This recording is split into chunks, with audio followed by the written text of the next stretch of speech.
చెప్తున్నా సరే అమ్మా, అబ్బాయిని ఈ ఫోన్ తీసుకొచ్చి పడేసిన ఇంట్లో తర్వాత పెట్టాను. ఏమైంది? నీ దగ్గర ఉన్న ఎవిడెన్స్లు అదే అన్ని మేడం, ఫోన్ లో ఫోన్ ఉన్నాయి, అది మీ పెట్టిన తర్వాత మామగారు ఇంకా హాట్ ఫోన్ వాటర్ లో పోయింది. పడేశారు. ఫోన్ పోయింది మేడం. అది మా హస్బెండ్ ఇచ్చిన ఫోన్ అన్నమాట.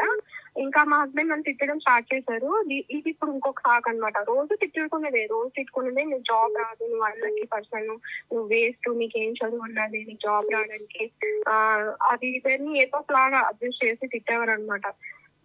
సో ఈ ఫోన్ అంతా అయిపోయిన తర్వాత అక్కడికి ఇంకో 3 days లో నేను మమ్మీ ఇంటికి వెళ్తాను, అందుకే అట్లా చేసే ఉంటారు. సరే వాళ్ళ ఫాదర్ ఇలా చేస్తారని నేను చెప్పాను, తను నమ్మలేదు. బట్ వాళ్ళ ఫాదర్ మళ్ళీ చెప్పారు, నా చేతి నుంచి జారిపోయింది, వాటర్ వేసినప్పుడు పడిపోయిందిరా అని. సరే, ఇంతకీ సో ఫైనల్ గా ఇంటికి ఏమైంది వచ్చినాక చెప్పండి అమ్మా. ఇంత మేడం జరుగుతుంది, ఇన్ని దెబ్బలు కొడుతున్నాడు, గుండెల మీద కూర్చొని బాదుతున్నాడు, చెంపలు పగల కొడుతున్నాడు, నువ్వేమో గట్టిగా 10 రోజులు కూడా జాబ్ చేయలేకపోయావు, నరకం చూపిస్తున్నారు, ఇంతవరకు పిల్లల్ని ఎంటర్టైన్ చేయలేదు, అత్తమామలు కూడా సరిగ్గా లేరు, మళ్ళీ ఇందులో ఇంకొక ట్విస్ట్, ఇంకొక ఆవిడ, ఒక ముస్లిం ఆవిడ, ఈయనకంటే కాస్త పెద్ద ఆవిడ ఏజ్ లో ఉన్న ఆవిడకి ఈయనకి అక్రమ సంబంధం ఉంది, మీ దగ్గర అది ఎవిడెన్స్లు కూడా దొరికినాయి. ఇన్ని జరుగుతున్నా ఫైనల్ గా మీరే డెసిషన్ తీసుకున్నారు? నేనేం తీసుకోలేకపోయాను మేడం. ఎందుకంటే మమ్మీ చాలా కష్టపడి సెకండ్ మ్యారేజ్ మళ్ళీ ఒక 4 lakhs ఇన్వెస్ట్ చేసి మ్యారేజ్ చేశారు. ఇప్పుడు నేను ఏ స్టెప్ తీసుకున్నా మళ్ళీ ఫస్ట్ దానికే నేను చాలా మాటలు పడ్డాను మేడం. మొగోడు వదిలేసింది, ఇది ఎవరితోనో వెళ్ళిపోతుందిలే, తెలుసు కదా బయట ఫ్యామిలీ గానీ, రిలేటివ్స్ గానీ, సొసైటీ గానీ ఎలా రిసీవ్ చేసుకుంటుందో. సో నేను ఏదైనా సరే నేను స్ట్రాంగ్ గా నిలబడతాము. తప్పులు అనేవి నా లైఫ్ లో కూడా ఒక పాస్ట్ జరిగింది. సో రెండోది కూడా సరేలే చూద్దాం అని 2019 జూన్ నుంచి ఇప్పటికి 4-5 years అవుతుందమ్మా, మీరు ఇంకా అలాగే అతనితో కలిసే ఉన్నారా? ఇప్పుడు తను చాలా చేంజ్ అయ్యారు మేడం. కొట్టడం కంప్లీట్ గా మానేశారు. ఎందుకంటే ఇంకా చాలా ఉంది మేడం. ఇది 1 hour కాదు కదా, 5 hours కూర్చున్నా చెప్పలేను. కాదమ్మా, మీరు సింపుల్ విషయాలు చెప్పాలి, మెయిన్ విషయాలు చెప్పాలమ్మా, రెగ్యులర్ అవసరం లేదు. ఎందుకంటే నువ్వు చాలా కష్టాలు పడ్డావు, అయినా కూడా మీరు యాక్సెప్ట్ చేసి ఆయన భరిస్తూ వచ్చారు, ఆయన మార్చుకుంటూ వచ్చారు. ఇప్పుడు మీరు చెప్తున్న ఒక గుడ్ న్యూస్ ఏంటంటే ఆయన కొట్టడం అయితే ఆపాడండి అని. మరి డ్రింక్ కూడా ఆపేశాడా? డ్రింక్ ఆపలేదు మేడం. ఇప్పుడు 2020లో తనకి బాంబ్ బ్లాస్ట్ అయ్యి కాలిపోయింది మేడం మా హస్బెండ్ కి. అప్పటి నుంచి మారాడా? 9 months లో. సో ఆఫ్టర్ 1 month తర్వాత కమ్యూనికేట్ చేసుకున్నాము కొంచెం వేరే సార్ నంబర్ నుంచి. సో అప్పుడు ఏం చెప్పారంటే, నేను ఇలా కొట్టడం చేయడం, బెంగళూరులో జాబ్ చేసేదాన్ని. తర్వాత నేను ఇంకా దివాళీ అయిపోయిన తర్వాత బెంగళూరు వెళ్ళి జాబ్ చేసుకున్నాను 4 months. అక్కడ వచ్చి కూడా సేమ్ ఇదే చేశారు. ఆ రోజు మాత్రం నేను చాలా ఏడ్చాను మేడం, ఎందుకు నా లైఫ్ ఇట్లా చేస్తున్నాను అని. సో ఆ టైం తర్వాత తనకి జరిగింది ఇన్సిడెంట్. March 28th అయింది మేడం. ఓకే, తిప్పి కొడితే మీకు ఈ సినిమా కష్టాలన్నీ మీకు ఒక 9 months పట్టినాయి. ఎందుకంటే 2019 జూన్ లో పెళ్లి చేసుకున్నారు, 2020 మార్చిలో ఆయనకి ఈ బాంబ్ బ్లాస్ట్ లో కాలిపోయింది. ఈ 9 months మీరు పడిన కష్టాలకి ఆయనకు ఒక పనిష్మెంట్ పడిందని మీ ఫీలింగ్? అది అందరూ చెప్పిన మాట, నేను అనుకున్నాను. బట్ ఆ తర్వాత నుంచి అయితే మారాడా? ఆ తర్వాత నుంచి మారాడా? లేదు మేడం, దాని తర్వాత కూడా సేమ్ డ్రింక్ చేసేది, కొట్టేది మాత్రం లేదు. బట్ డ్రింక్ అంటే మరి ఇంకా ఎవరిస్తారు అతనికి డ్రింక్ తీసుకొచ్చి? ఎవరిస్తారు? ఇంకా ఆర్మీలో వెళ్ళడు, వచ్చేది పెన్షన్, జాబ్ ఉండదు, ఎవరిస్తున్నారు ఇవన్నీ తీసుకొచ్చి? తను ఆర్మీలో వర్క్ చేశారు మ్యామ్. 2022 వరకు వర్క్ చేశారు. రిటైర్మెంట్ తీసుకున్నారు. ఎందుకంటే వాళ్ళకి ఆర్టిఫిషియల్ లెగ్ ఉంటది, ఆర్మీకి అన్ని ఫెసిలిటీస్ ఉంటాయి కదా, ఇంకా కంటిన్యూ చేయొచ్చు. బట్ తను రిటైర్మెంట్ తీసుకున్నారు రీసెంట్ గాను. అప్పటి వరకు జాబ్ చేసేవారు. ఈవెన్ మేమిద్దరం సపరేట్ గా వచ్చాం, పూణే పోస్టింగ్ వచ్చింది ఇన్సిడెంట్ జరిగిన తర్వాత. సో మీ ఇద్దరం కలిసి ఉంటే కొంచెం కమ్యూనికేషన్ పెరుగుతుంది, మార్చుకోవచ్చు, ఇంకా దగ్గర ఉన్నాను కదా అనుకున్నాను. బట్ రోజు ఇదే పని, రోజు తాగేది, రోజు. అదే ఎవరు తెచ్చిస్తారు అంటున్నారు? అవన్నీ ఎవరు తెచ్చిస్తున్నారు అతనికి? తనే తెచ్చుకుంటాం మేడం. వాళ్ళు కార్డ్స్ ఉంటాయి మేడం, ఆర్మీ వాళ్ళకి డ్రింక్ కార్డ్స్ ఉంటాయి, వాళ్ళు తెచ్చుకుంటారు. అది అయిపోతే బయట కొనుక్కొని తెచ్చుకుంటారు. వాళ్ళకి 4-5 బాటిల్స్ వస్తాయి. ఇప్పుడు కూడా మీరు మీ అత్తమామలతో కలిసి ఉంటున్నారా? లేదు మేడం, ఇప్పుడు మేము సపరేట్ గా వచ్చాము. అలాగే వాళ్ళతో గొడవలు ఎప్పుడు. మీ పిల్లలు కూడా తీసుకొచ్చేసారమ్మా మీరు?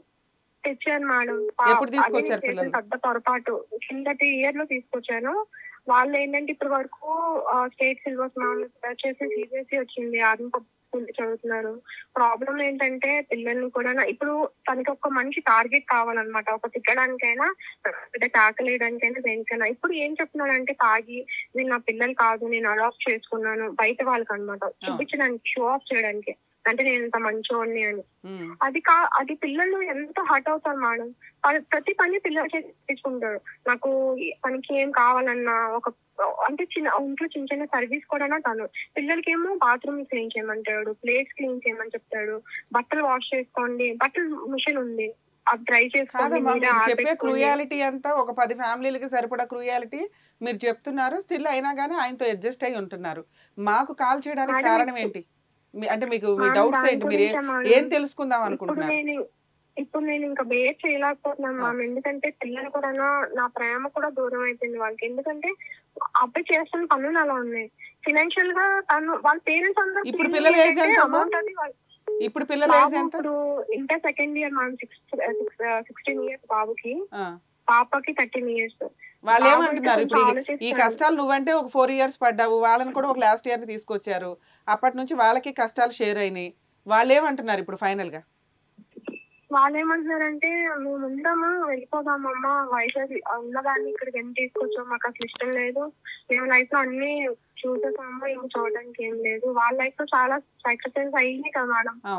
పేరెంట్స్ లేకుండానా పెళ్లి అయిన తర్వాత ఈ అబ్బాయి అక్కడికి వచ్చి కూడా మెంటల్ గా బిహేవ్ ఇక్కడ ఉండి వచ్చిన తర్వాత కూడా వాళ్ళని ఫుడ్ పుచ్చేసి సరిపోతుందా మేడం? ఫీజు కట్టేసి బట్టలు కొనేస్తే సరిపోతుందా? తీసుకొని చెప్తారు మ్యామ్. ఇదే మేడం, నేనేం చేయాలో నాకు తెలియట్లేదు. నాకైతే వెళ్ళిపోయి ఇంకా సపరేట్ గా పిల్లల్ని చూసుకొని నేను లైఫ్ ఏదైనా లీడ్ చేసుకుందామని అనుకుంటున్నాను. 5 ఇయర్స్ నుంచి నేను జాబ్ చేయకపోవడం వల్ల నాలో చాలా స్ట్రెంత్ అనేది తగ్గిపోయింది. ఇప్పుడు జాబ్స్ చాలా కాంపిటీషన్ ఉంది, నేను చేయగలనా లేదా అది నా భయం మేడం. ఇప్పుడు ఏంటంటే మా హస్బెండ్ కి ఓన్ హౌస్ ఉంది. ఆ హౌస్ కూడా ఇప్పుడు వాళ్ళ పేరెంట్స్ ఇవ్వనంటున్నారు. నేను ఏం చెప్తున్నానంటే ఇప్పుడు ఆ ఇల్లు అమ్మొద్దు, వేరే ఏదైనా తర్వాత చూద్దాం అంటే ఇప్పుడు వాళ్ళ ఇల్లు అమ్మేస్తామని అంటారో తెలియదు. ఒకసారి అంటే మేము ఇల్లు ఇవ్వమంటారు. సరే అమ్మా, మీకు లీగల్ గా ఉన్న ఆప్షన్స్ ఏంటో చెప్తాను, ఒకసారి వినండి. యాక్చువల్గా కాసేపు సైలెంట్ ఉండండి అమ్మా, ఒకసారి మీ స్టోరీ ఏంటో మళ్ళీ అర్థం అవ్వాలి కాబట్టి చెప్తున్నాను. మీకు ఆల్రెడీ చిన్నప్పుడే మైనర్గా ఉన్నప్పుడు 17 ఇయర్స్ ఉన్నప్పుడే మీకు మ్యారేజ్ అయ్యింది, 2 పిల్లలు. ఫస్ట్ మ్యారేజే మీరు గట్టిగా నిలబెట్టుకొని ఉంటే బాగుండేది. అక్కడ ఒక 6-7 ఇయర్స్ మ్యారిటల్ రిలేషన్ ఉన్నాక అతనితో కష్టాలు పడలేక మ్యూచువల్ డైవర్స్ తీసుకున్నారు 6 lakhsకి. 6 lakhs పర్మనెంట్ ఎలిమినీగా ఇచ్చేశాడు అంటే ఆ రోజుకి ఆ ప్రాబ్లమ్స్ నీకు చాలా ఎక్కువ, ఆ ప్రాబ్లమ్స్ వదిలిచ్చేసుకోవడం బెటర్ అనుకున్నావు.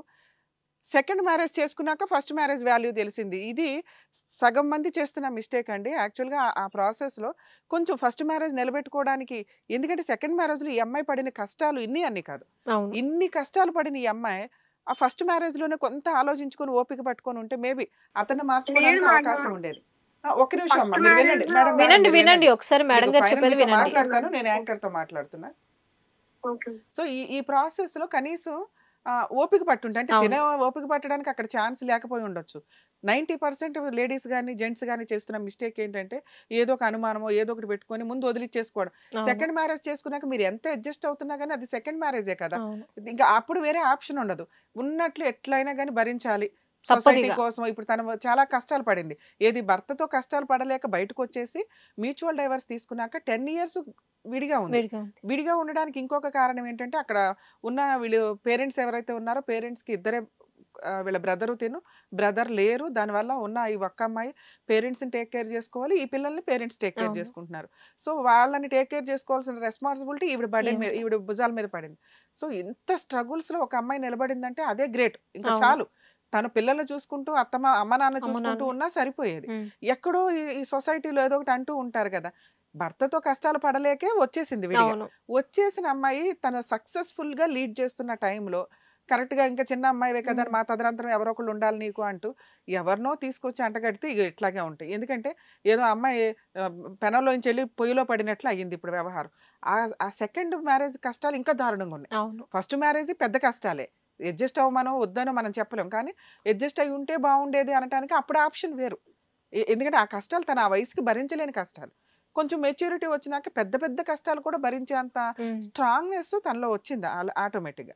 సో ఇక్కడ ఈ ప్రాసెస్కి వచ్చేసరికి సెకండ్ మ్యారేజ్ ఓకే 10 years అలాగే స్ట్రగుల్ అయింది. పేరెంట్స్ పిల్లలు వాళ్ళు సజెషన్ ఇవ్వడం వల్ల సొసైటీలో ఇట్లా సింగిల్గా ఉంటే ఇక తెలిసిందే కదా అందరూ ఎలా ఉంటుంది ట్రీట్మెంట్ అనేది.